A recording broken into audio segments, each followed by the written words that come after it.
Anyways, welcome back to the Analyzing Archivist. Sorry about the 1 month hiatus. To the 30 people I saw, actually, that listened to the last one, including you, that was one of them. Speaking of which, co-host now. Hello, I'm the co-host. So yes, co-host now. So it will be me and good friend Hazel right here, going over at least all of the Magnus archives, or at least most of the episodes. We'll try to do that. Maybe get some of our other good friends who also enjoy the Magnus archives. Well, go listen to it. You better go listen to at least this episode, and then come back here. You have to listen to all 200 and then Protocol, and then you'll understand. Go listen to this episode. Go listen to it. Links will either be in the description, or things will be in that corner or this corner. Either one. I see a ceiling. And we shall begin with episode 2. Do not open. Oh, very dramatic. Yeah. I appreciate that. Do not. Do not open, in fact. Which, the brief description is a statement of one Joshua Gillespie regarding his possession of a seemingly empty wooden coffin. A little bit of a format. There will be timestamps for different things. We're going to break it down into like little sections where there will be the pre-statement, so anything that happens in the story before the statement, that will be addressed. Then the statement portion of the episode is what we'll talk about. Then the post statement, and then after that will be a like light spoiler-free review of things. And then, you know, if you haven't listened to it, that you end it there. No spoilers for you. And then after that, we will do spoilers for the seasoned listeners who want to just listen to us ramble for like probably 10 minutes about that. So, with that, let us begin.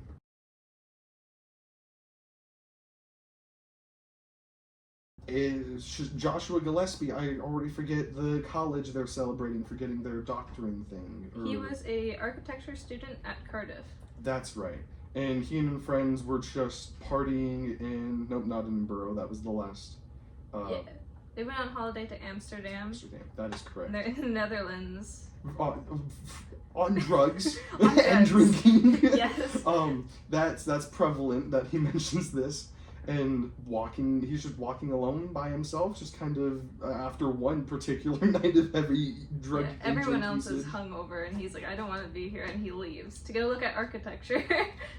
Makes sense. Yeah. It becomes night eventually after he gets lost because he didn't have a map with him. It's late in the day, yeah. Late in the day, he walks into a cafe where he notes that like a lot of time apparently passed. Because it was dark, and he finds a random man sitting in front of him, tells him his name is John, and that he's looking for someone to take after a package. One thing Joshua notes about this John figure, though, is that he can't really remember what he looks like, trying to recall that information, and eventually John is just, hey, 10,000 pounds to look after a mysterious package. Another thing to note is that he says he's from Liverpool, and he's like, That's right. I need to find a fellow Englishman. Mm-hmm. But when Joshua goes back, he's like, he didn't really have an accent that I remember, especially not a Liverpool one. Yes. 10,000 pounds. 10,000 pounds. Begrudgingly, I suppose Joshua takes up the deal. He's a poor student. He needs it. So he takes the deal, and John leaves. Joshua immediately regrets his decision trying to find him, thinking he'll pop up before they leave Amsterdam. Yeah, and he doesn't give this guy any contact information either. No, doesn't give this guy anything, just says, you'll have a package, you'll watch it for me. So, yeah, after that, Joshua just goes back and finds his friends, I believe, and he, what was it, he doesn't spend the money for, what was like 6 months? Yeah, he doesn't spend it for like a year and a half. That's right.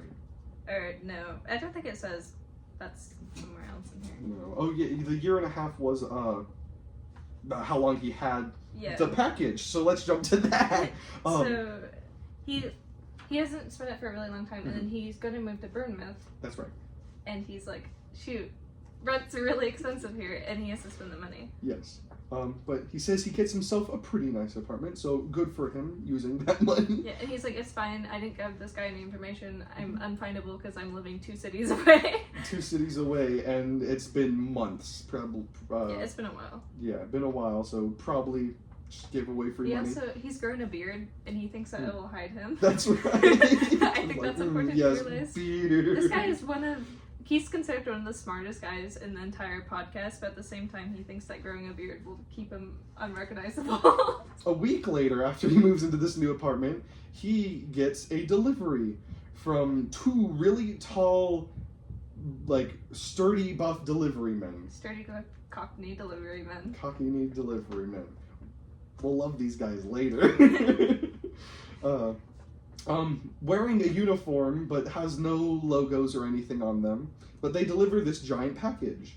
And then just promptly just don't explain anything. They just ask, you Joshua Gillespie? Yeah, boom, package. And again, this was like, what do you say, like a 2 meter by 2 meter by 3 meter package? It's like, yeah, it's big. So big package. Yeah, something like that. So big package. So he opens this to find a wooden coffin with thick iron chains wrapped around it, and then scratched in it says the words, "Do not open." Do not open. Yeah, and he promptly has a big mental breakdown about this. Like, he calls off from work, he That's sits down true. with a cup of tea, and he just stares at the coffin for a solid day. Yeah, I mean, promptly, if you had a random coffin delivered to you. He also thinks it's full of drugs. Either drugs or a corpse, but then again, he mentions that he doesn't smell a smell. There's no smell yet. There's no smell yet. Yeah, it would be the probably right term, because the wood he mentions as it is like warm, like it's been sitting in the sun, yet the chains are frigid, or like just cold in general. And there's also a note that delivered with gratitude is signed J. Yeah, so it's the same guy. Yeah, the John he met in Amsterdam, which is also freaky, because how'd you get my address, sir? Anyways. So yeah, Joshua now is living with this coffin in his living room. He doesn't, for the next months, he doesn't make any friends, because who would want a coffin? He doesn't want to invite anyone over and have them, like, explain it. Yeah, hey, I got, like, $10,000, like a year ago from this random man I met in Amsterdam. He lives with this package, and he discovers a few things about it. One day when he was just getting accustomed to it, he sets a glass of orange juice on it, and he hears soft, like, mumbles and scratching. Scratches, yeah. Oh, yeah, because the mumbles are from the rain, right? It moans, actually. Moans from the rain. So, yeah, scratches from within the coffin. And this is weeks after he first got it. So he initially thinks it's like, if something was alive in there, it would be dead by now. No smell still. And the other thing he knows is that when it rains, it like moans, and he mentions it kind of sounds like singing. It melodically moans. Melodically moans, yeah. Those are words. Yeah.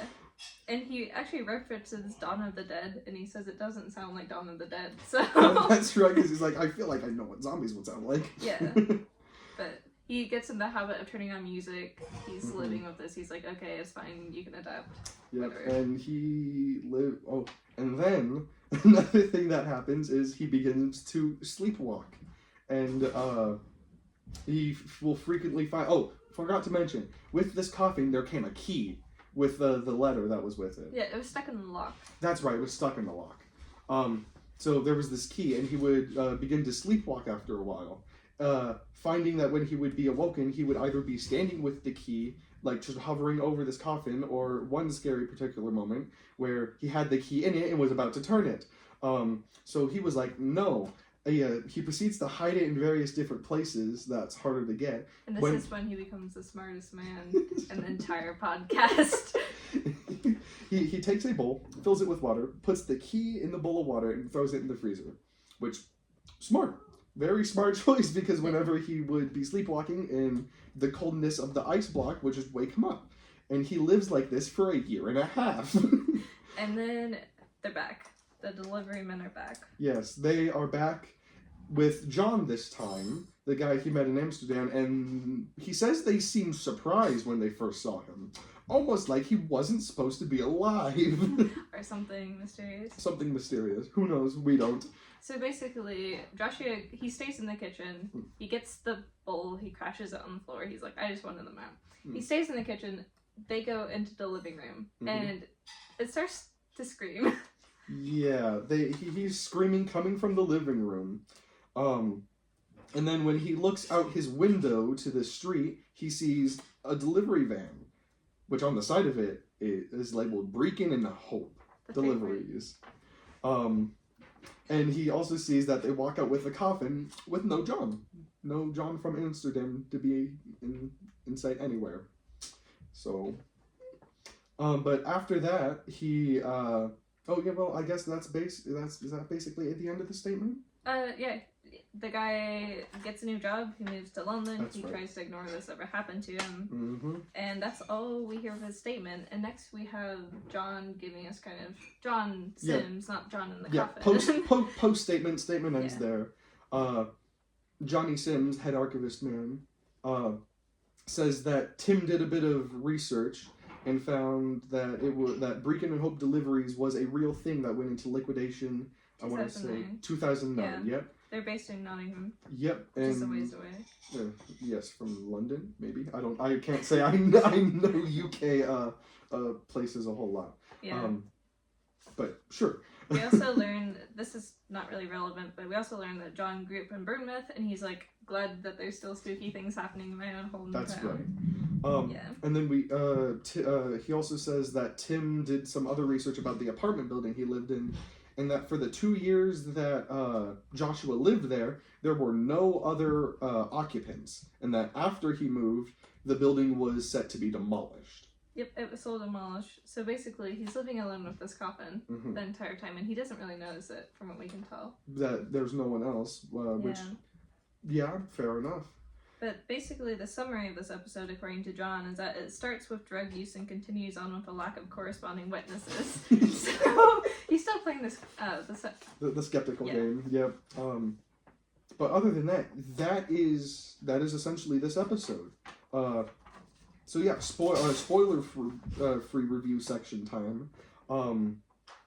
We not much learned about more of the Magnus Institute or anybody that works there, but then again, second episode of the first season, so we're still getting introduced to a lot of things. Introduced to there are perhaps different weird objects of spooky stuff, or maybe not spooky. We don't know yet. I don't know if this point the Institute does have a. I don't know what the artifact storage? Yeah, they have an artifact storage room. I don't think it's mentioned at this point. No, I don't. That is important. Yeah, that'll come up a lot. But other than that, not a lot much else happens in this episode. So spoilers.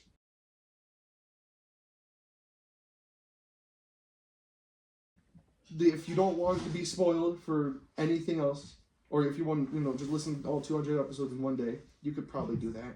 It's possible.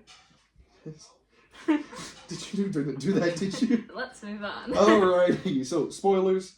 Leave now if you don't want to, get spoiled about anything. The stranger. No. The coffin is a artifact of the buried, right? Yes, but it's confirmed that John is not John Sims, but John from Amsterdam is a avatar of the stranger. Okay. Yeah, that's right. And he comes back in Meg 128.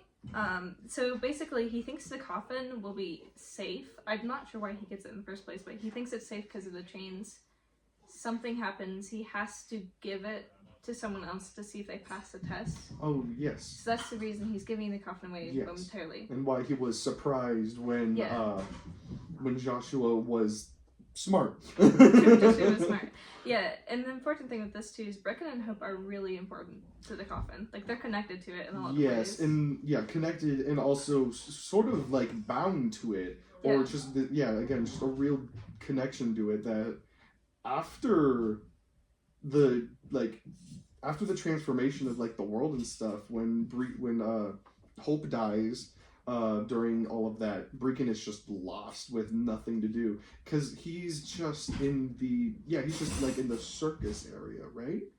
I honestly don't remember. We'll get to that eventually. Yeah, all I know is that in season 3 they give their statement to John, where it's like forcibly taken from them, and they talk a lot about the coffin. Other than that, other than the one episode, we don't hear a lot about John again. Is it, I could be wrong about this, but isn't it like, Mikhail Sol? The artifact dealer guy. Michael Salazar? Salacia. Yeah. Didn't he give John the coffin?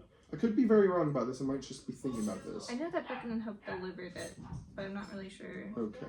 Yeah. That could... Maybe. I but... think it's also important to mention when you think about the fact that he was the only one living in that apartment building for 2 years. I did some research and I don't think it's connected to the Peter Lucas like lonely house thing. Oh yeah. I think it's entirely separate. Okay. I don't know if it's like another Lucas yeah, that or people or just don't like buying property in Vernon. But other than that, we do we hear about Joshua Gillespie ever again? Because I can't remember exactly. I don't think he shows up again.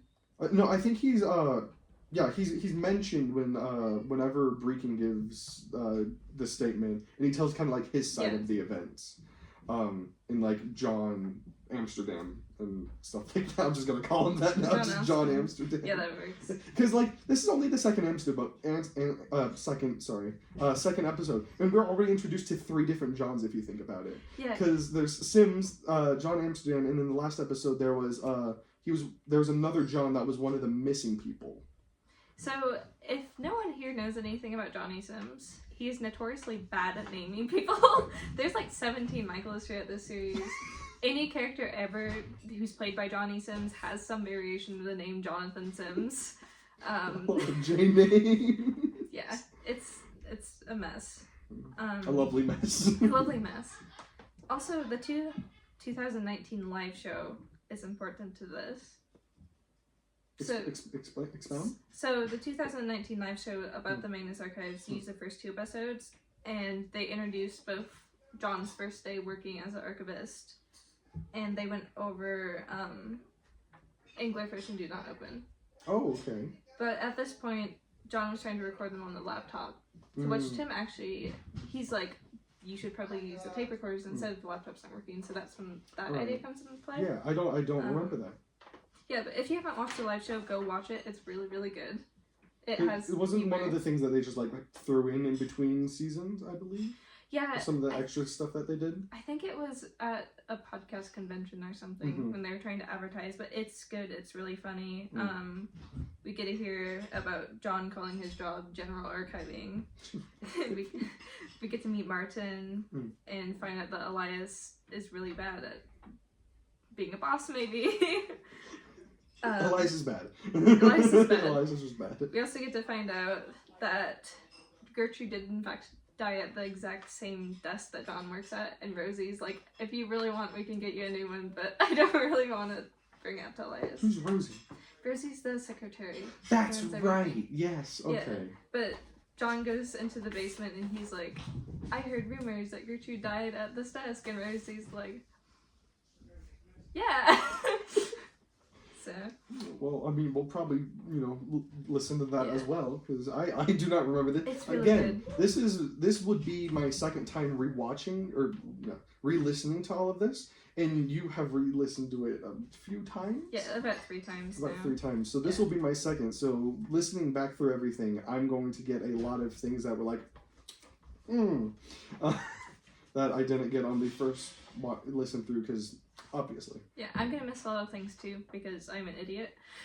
So, anyways, in summary, the Magnus Archives is a workplace comedy. That's right! I think I remember that. Or just hearing that, yeah, workplace comedy. Alright, but anyways, I feel like that's about everything about this episode. Next episode, Mag number 3, is Across the Street, another classic, another good one of mine. Yeah. That is still a spoiler territory for a quick moment. The Not Them. Yeah. Another reoccurring. Yeah. You ever meet someone who eats notebooks and you say, "Huh, that guy's a little bit weird." That's what that episode is. Yeah. I love the Magnus Archives because the fears are so simple. Like, you have the first episode, which is like, spooky guy wants a cigarette. Episode number 2, weird coffin. Weird coffin. Weird coffin that doesn't like orange juice. Or the rain. Or does. Maybe. I don't know. Episode number 3, Guy eats notebooks. Guy eats notebooks, and also weird spooky things. Weird. My neighbor is weird. My neighbor is weird, and also I kind of am as well because I stalk said weird neighbor, which is another weird thing. Could it be the eye, perhaps? But that all next time though. So again, this has been Analyzing Archivist. To the 26 of you that watched the last one, let's hope we get this next one. Bye.